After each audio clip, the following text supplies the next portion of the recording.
Hey traders, John Howell here. I'm going to share something with you today that I think is going to really open up your eyes to market booms and market crashes. And I've got something really interesting with you to share with you that I think what happens after what is the common theme amongst all crashes, and we're looking at the 1929 crash right now.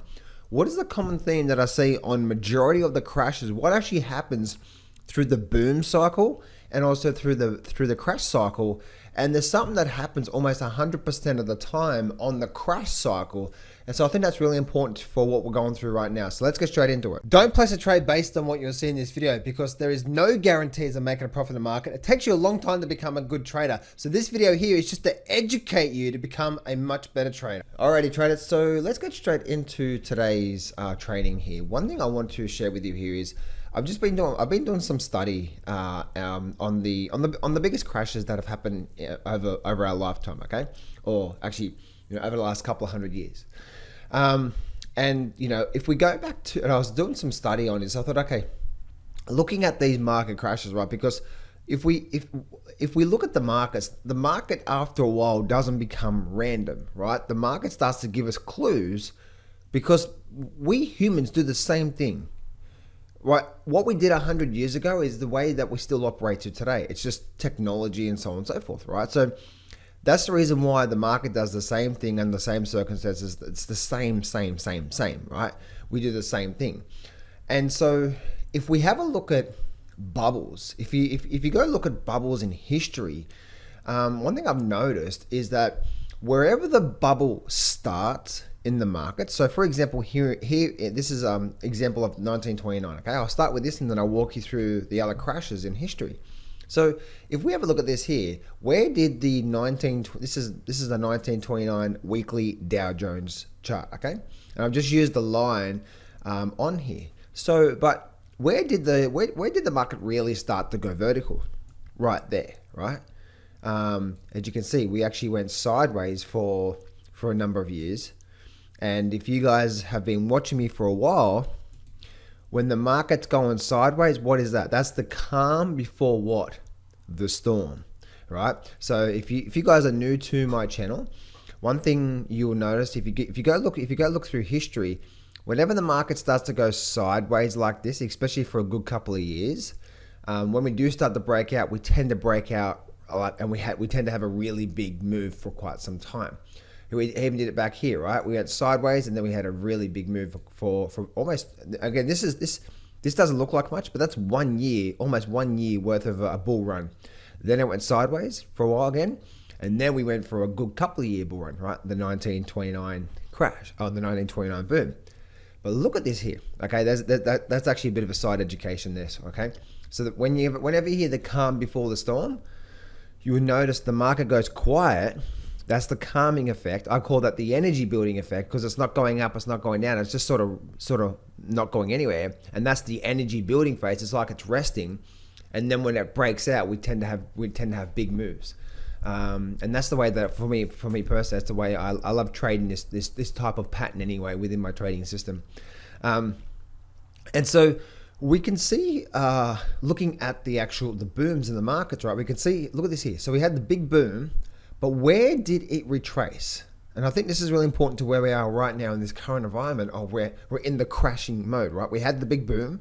We had the COVID big boom. Now we're in what? We're in the crashing phase, aren't we? So if we have a look at this here, if we have it boomed, but where did it crash?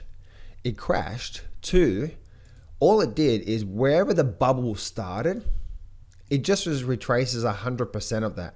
And a lot of the times this actually happened, or I'm pretty sure in the tech bubble and the other bubbles, right? I'll share that with you in just a minute, right? Look at this here, and it even came down to this low point through here.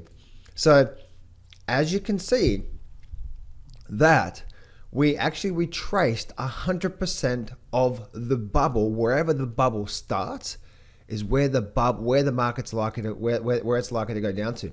This happens almost 100% of the time, right? So that's the first one there. What was the next sort of big crash that we think about? 87, right? The 1987 crash. Well, let's actually go to the 1987 crash. Oh, funny, right, guys? Remember I said before, calm before the storm? Look at this here. Look at all that time there. And then now look at that. Why did this move happen?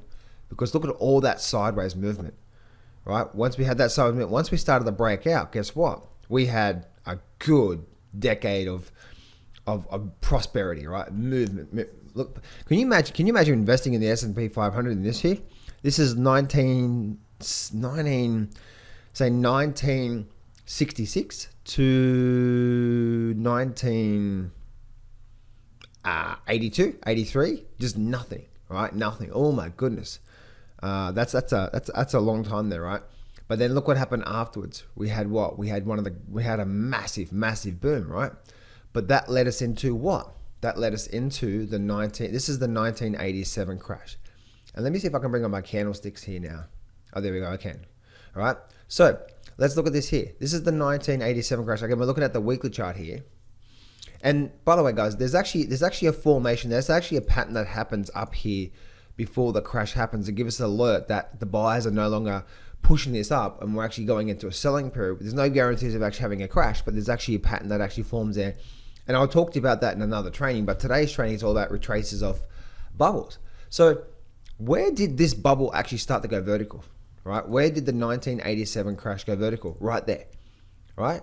Right there.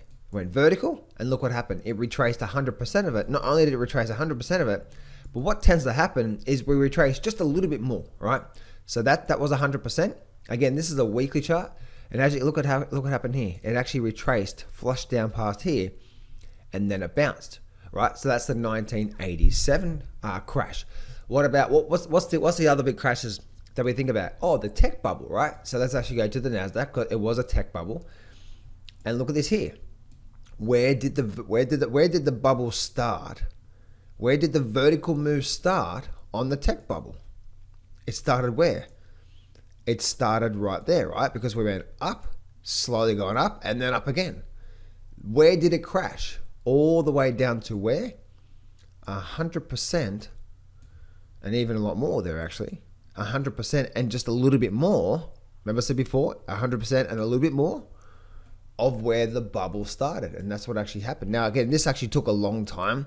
This when I say big crashes like this, look at this here. This actually is, that's from 2000 to, it was from 2000 to 2003, right? So this actually took a good couple of years. It wasn't just 6 months, one and done, right? So what are the other big crashes we think about? Let's go through. What about the 08 crash? Okay. So the 08 crash started to see its movement from here. This is obviously the Dow Jones again, going back to the Dow Jones, right? We can see that was the start. It ran up through there, and then we retraced to that level there. Not only did we retrace that movement up, okay, but what did we do? We actually retraced. We had a bit of a flush down a little bit more, and then it started to see its movement to the upside. So you see that through there. Now, I know I'm going to get some people say, John, it doesn't happen all the time. Okay, there's probably going to be some other minor little crashes in there that happens. But, over 90, probably 98% of all crashes in history, if you go back, right? Now we're talking big crashes, not just small corrections, but big crashes in history. They almost 100% of them actually do this, right? We retrace the bubbles, and you see what I'm saying here. And then so if you look at the COVID crash, right? The COVID crash did what? The exact same thing. It started here. It actually retraced that, did a little bit more, and then started the boom. So if I'm looking at now I'm laughing because what does that mean to us on present day? Present day, where the Dow Jones is right now, which is currently at 29,590. We're coming down. Okay, we're coming down through here. Is history telling us, and I know this sounds crazy, and I'm laughing about this because it's just like, to me, it makes no sense that this will happen, but I guess it makes no sense because I actually see a bullish move coming in the stock market, but I'm not going to trade based off what I think, because every time I trade based off what I think, it never works. I always trade based off my system, right? So with this movement on the downside, are we overall about to see what? Where did the bubble start? 18,000 on the Dow. Are we about to see something like this? Now remember, we're looking at a weekly chart, right? So we will get what? A couple of months of upward movement, but the overall movement is what? Down. You might even get 2 or 3 or 4 months and then down again, right? So are we about to see that same thing for the Nasdaq as well too? If that's the case, where did the Nasdaq go vertical? 7,000. Are we actually on our way down to 7,000 on the Nasdaq? Because what? Most histories in the past, or most bubbles in the past, do what? They retrace almost, or pretty much 100% of them. Okay.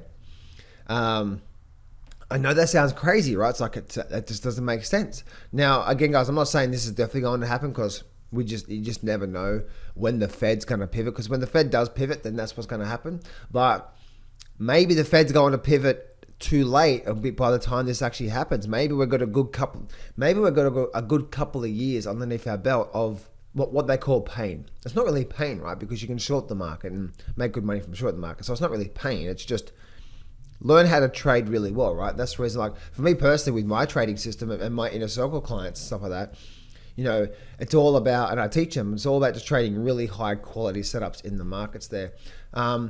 And then, yeah, same for the S&P 500. The S&P 500 verdict, the bubble started there, right? So does that mean right now, we are on our way down to 2,200? Oh my goodness.